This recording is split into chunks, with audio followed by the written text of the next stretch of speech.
Friends, welcome back to my channel and welcome back to my another videos. তো আজকে সকালবেলা ঘুম থেকে উঠে আমি চলে এসেছি আমাদের ছাদে।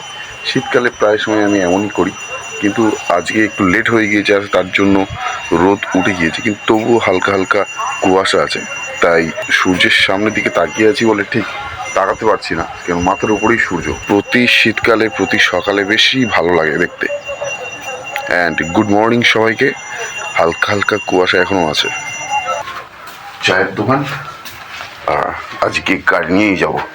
তো আমার বাহনটা নিয়ে আজকে ঠিক চলে গেলাম চায়ের দোকানের সামনে। সেখানে দেখি চা এখনো তৈরি হয়নি, তাই সেই অন্তিম পর্যায়ে এসে চায়ের কাপটা হাতে পেলাম।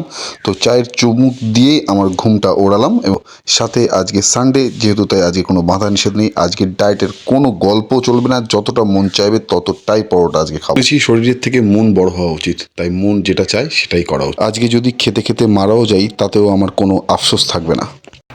একটা সত্যি কথা কি, যে পরোটা যদি খেতে চাও তোমাদের মঙ্গলহাটে চলে এসো।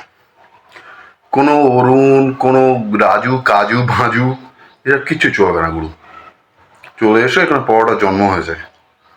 যারা যারা পরোটা খেলছো আমাদের মঙ্গলহাটে, তারা নিজেরাও তোমরা জানো যে আমাদের এখানে পরোটাটা কেমন হয়। একবার ট্রাই করে দেখো।